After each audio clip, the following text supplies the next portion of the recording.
Hello everyone and welcome to my channel. This is the 44th part of What If Deku Was a Magical Girl Mascot. Quirk, Magical Girl Mascot. The author of this great fan FIC is Emma Ibley. Links to them and original story in the description. Chapter 44, League Attacks the Camp. The TWP had gotten back to camp, and before falling asleep they knew they had to have a short conversion with Inko and Melissa just to assure them they were fine, and it felt off not having their nightly conversation. "Where the fuck were you after dinner?" asked Katsuki. "We were checking up on Kota," explained Izuku. "He didn't punch you again?" asked Achiko. "Not this time, don't worry," explained Izuku. "But seriously, why did you check up on him?" asked Katsuki. "Is about what we heard last night?" asked Shoto. "Yeah," explained Izuku. "I told him not to push people away," said Tenya. The others were just confused. "There's a story, isn't there?" asked Melissa. "It's not our place to tell," explained Izuku. "That poor boy," sighed Inko, knowing that it was bad.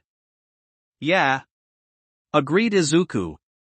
That was when all of his partners felt Izuku's awkwardness. "Deku, what happened?"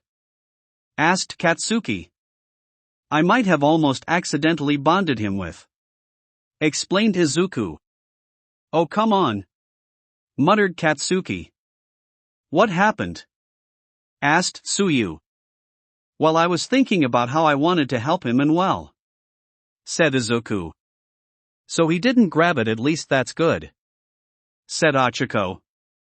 The others felt the awkwardness from Tenya and Izuku. "He was going to grab it out of spite, wasn't he?" asked Shoto. "He was, but I pulled him away in time," said Tenya. "Just be careful, you're trying to help people," said Inko. "I think your control slips when you think about that." Yeah, thought Izuku. "Deku, you need to get sleep if you want to have time as human tomorrow for training," pointed out Katsuki. "Right," thought Izuku. He ended the call and went to sleep. Little did he know that he would be wishing that he'd gotten more sleep that night. The next day, Izuku once again chose a quirk from the jar, which time it was the blank piece, which meant it was the wild card. "Now," said Aizawa. "Engine," said Izuku without missing a beat. Aizawa nodded, knowing that was the one that Izuku was having the hardest time with. He joined Tenya. "Remember Izuku, this is going to be much tougher than usual," said Tenya. "I know," said Izuku. He lifted up his pant legs and activated the quirk. All day he ran around following Tenya, tripping every once in a while. But it was clear that as time went on, the less he started to trip. During training, Pixie Bob made an announcement. "All right. Tonight we're going to be having a little competition with a test of courage," yelled Pixie Bob. "It will be Class 1A versus Class 1B. However, everyone who heard her was just grumbling about how that sounded like more training. Once again they were making dinner. That day Katsuki was put in charge of chopping ingredients, surprising almost everyone with how good she was. "Let me guess, your mom makes you do that sort of stuff at home," joked Achiko. "Just shut up," growled Katsuki. "Sorry," said Achiko. "Have you met his mom yet?" asked Toru. "I have," said Achiko. "I've only heard her over the phone," said Tsuyu. "Stop talking about the hag and get to work," yelled Katsuki. Everyone listening to the conversation sweat dropped. After dinner it was time for the test of courage.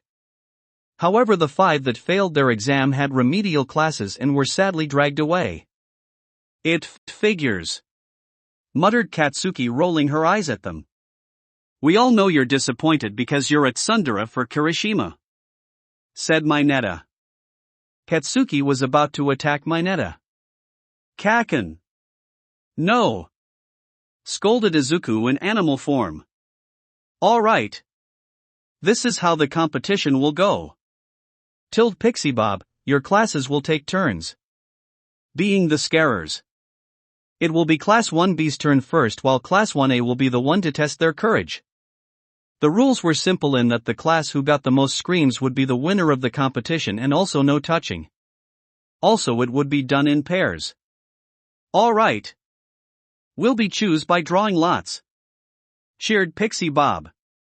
Due to the odd number of students, it meant that one of them would be going solo. Toru ended up getting paired with Jiro, Tenya ended up getting paired with Kota, while Achiko and Tsuyu got paired up in a team, as was Katsuki and Shoto. Izuku, on the other hand. Why am I the one going alone? Cried Izuku. Hey, come on. It's not like no one chose you on purpose. You're the most popular guy in class, assured Ojiro. I know, and wait, you think I'm the most popular guy in class? Asked Izuku. Izuku was very confused at this. Wait to go, tail boy, you short-circuited Deku's brain, said Katsuki. It's too bad Izuku wasn't with Achiko, because that would been so funny, said Toru, since they're a couple they could cling to each other when they get scared and help each other through. Plus it would probably cause them to lose points, said Katsuki. It would annoy them too, said Shoto. I kind of want to see that, admitted Tsuyu. No switching partners, yelled Pixie Bob. After a while it was Tsuyu and Achiko's turn to go in. So what is your plan? Asked Tenya, as it wasn't her team's turn yet. I have less than an hour in human form, sighed Izuku. I don't think I can do both as human. I doubt they will go easy on you in this form, said Tenya. Yeah, sighed Izuku. That was when all of them noticed a fire erupting in the forest. Oh no, said Izuku. Izuku, yelled Tenya. I know, said Izuku. He activated his telepathy. Are you okay? He mentally asked. What's going on? Asked Inko as Izuku opened up full group chat. I'm sorry, Melissa, but something's going on at camp, thought Izuku. It's fine, said Melissa, maybe I can help out in my own way. However, before more could be said, suddenly Pixie Bob was suddenly flung towards something. They saw that it was two people. In body the person was a man, but they were in fact a woman. The other looked like a lizard dressed like Stain. Izuku, what's wrong? Asked Inko. Villains, thought Izuku. What? Said Melissa. You haven't answered, mentally yelled Tenya. We're fine for now, assured Tsuyu. Yeah, agreed Achiko. We found some guy from Class 1B passed out, thought Katsuki. But we're fine, assured Shoto. But that was when they got no answer from Toru. Izuku was shaking. However, he senses that she was alive at least. She's alive, thought Izuku. She must be unconscious, thought Shoto. There's a gas attack here. Izuku was shaking. There's some sort of gas attack, said Izuku. From what we've been able to gather, students are passing out in the forest, said Tenya. Your telepathy is two-way, right? Asked Mandalay. But only with those I've bonded with, said Izuku. I see, said Mandalay. She sent out her own telepathic message to everyone in the camp who could hear her. That was when she realized. Oh no, where's Kota? She cried. Izuku and Tenya looked at each other. We know where he is, said Izuku. You do? Asked Mandalay. Izuku nodded. However, before more could be said, the lizard introduced himself. We're part of the Vanguard Action Squad of the League of Villains, said the lizard-like man. Izuku's eyes widened. It's the League of Villains, mentally yelled Izuku. Oh, what the fuck? Yelled Katsuki. I'm calling Nizu, cried Inko. But we have no idea when backup would come, pointed out Suyu. It's better than nothing, sighed Inko.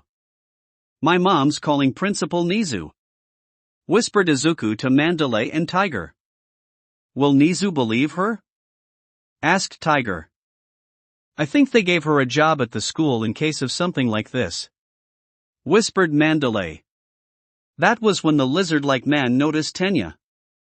Wait, you're that kid who turned into a girl in order to live after nearly dying by Stain's hand, said the lizard-like man.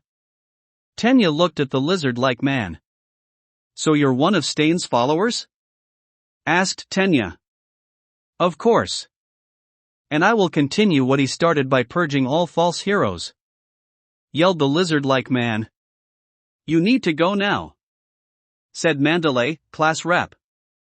You need to get them to safety. You're in charge. Wait. I should go get Kota, said Izuku. Are you sure? Asked Tenya. It will be fine, said Izuku, who then turned to human form. You're the class representative. Tenya nodded, however felt extremely worried. Said Izuku. Deku. Keep your damn worries yourself right now. Now's not a good time, scolded Katsuki. That's not my worry, pointed out Izuku. Oh, thought Katsuki, whoever worried, rein in your emotions and keep them to yourself. Izuku decided it was best to super jump to Kota's secret hideout. And it was a good thing he found Kota, as he saw Kota was about to get attacked by a villain. You okay? Izuku asked Kota. Kota nodded. Izuku noticed that when he saved Kota, however, his phone fell out of his pocket and got smashed. Oh no! Thought Izuku. What's wrong? Asked Inko. Well, I just saved Kota from one of the villains, but I just wrecked my phone, so I can't get into contact with someone besides you. Thought Izuku. I'll send you a new phone when it's over, reassured Melissa. Wait, there's a villain there? Asked Inko. There is. Thought Izuku. Hey! You okay? You're spacing out, said Kota. I'll explain later, said Izuku. So, you're Midoriya, said the villain. Izuku looked at the villain, who was blonde with a heavily scared face including a missing eye. So I was the one to find you first, said the villain with an evil grin. What does that mean? Said Izuku. If you must know, you're the reason why we're attacking the camp. The League wants to capture you alive, said the villain. Izuku completely froze when he said that. He couldn't move. No, he thought. Izuku? Asked Achiko. Izuku, what's wrong? Asked Inko. Please answer. Please, Tenya. Deku. Growled out Katsuki. I'm the reason why they're attacking the camp. Thought Izuku, still in shock. What? Mentally yelled everyone else. And indeed it was true, the main reason why they went after the camp was to capture Izuku alive. That will be it for this part. I hope everyone enjoyed. If you did, please leave a like and comment if you want part 45. If you want to hear more from me, subscribe. I hope to see you all in the next one.